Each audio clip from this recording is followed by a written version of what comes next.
विधानसभा उपचुनाव में भी कांग्रेस का संगठन गठबंधन के साथ चुनाव लड़ने वाला है, इसके संकेत दिए गए हैं। उपचुनाव को लेकर पीसीसी चीफ गोविंद सिंह डोटासरा का बयान सामने आया। कहा 5 सीटें इंडी अलायंस की सीटें हैं। डोटासरा ने 5 सीटें जीतने का दावा भी किया और संगठन को मजबूत करने के लिए हमने कमेटियां बना दी हैं, ऐसा उन्होंने कहा। बूथ मंडल समेत अन्य स्तर पर कांग्रेस को मजबूत करेंगे और नए लोगों को जोड़ेंगे, ये डोटासरा ने कहा। साथ ही कहा कि राजस्थान की भाजपा सरकार और केंद्र की एनडीए की सरकार की गलत नीतियों को जनता के बीच लेकर जाएंगे और जो हमारी अच्छी योजनाएं थी जैसे कि चिरंजीवी योजना, उनको भाजपा बंद कर रही है, उसका भी हम विरोध करेंगे। तो देखिए, बड़ी खबर आपको बता रहे हैं, विधानसभा उपचुनाव को लेकर एक बड़े संकेत जो है वो कांग्रेस की तरफ से दिए गए हैं। हमने कांग्रेस के संगठन को मजबूत करने के लिए कल एक कमेटियां बना दी हैं।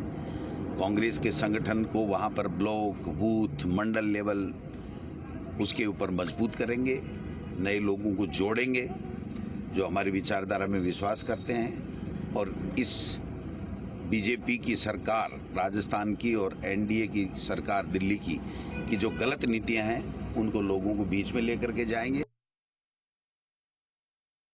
देखिए, पांचों जो सीटें हैं वो इंडिया अलायंस की है, 5 सीटें। तो मैं समझता हूं कि हम 5 सीटें जीतेंगे।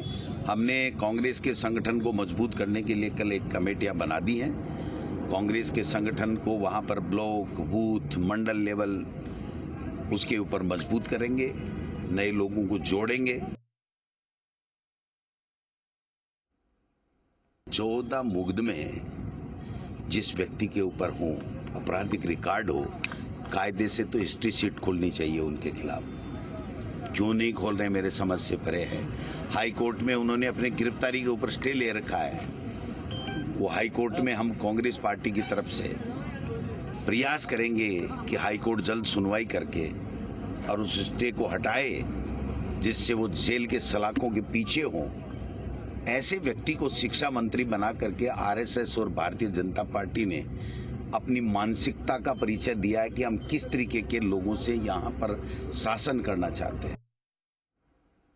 और इस खबर पर ज्यादा जानकारी के साथ हमारे जयपुर ब्यूरो चीफ और वरिष्ठ सहयोगी शशि मोहन शर्मा हमारे साथ फोनलाइन पर जुड़े हैं।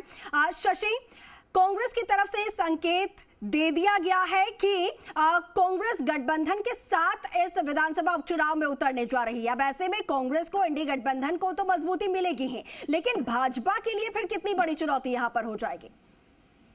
देखिए, चुनौती हर चुनाव होता है और हर राजनीतिक दल के लिए चुनौती होती है। इंडी गठबंधन के अलायंस में कांग्रेस ने जाने के संकेत दे दिए हैं, लेकिन सवाल ये है कि अभी विधानसभा में बागीदौरा सीट पर जो उपचुनाव हुआ वहां गठबंधन नहीं हो सका, जबकि आपने लोकसभा की जो सीट है वो बीएपी के लिए छोड़ी। तो क्या 84 जो सीट है उसको आपने बीएपी के लिए छोड़ने का मन बना लिया है? क्या जो ताराचंद भगोरा पहले वहां से चुनाव लड़ते रहे, क्या उन्होंने सरेंडर कर दिया है? क्या वो भी इसके लिए सहमत हो गए?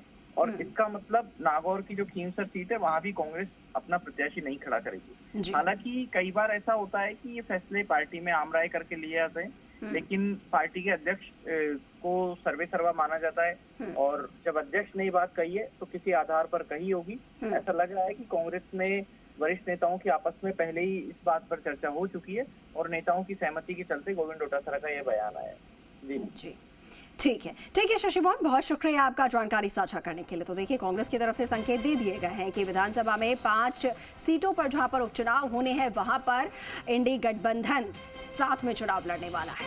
अब देखना ये होगा कि कहां पर कांग्रेस जो है वो बीएपी के लिए या फिर आरएलपी के लिए सीटें छोड़ती है या फिर क्या निर्णय उनकी तरफ से लिया जाता है।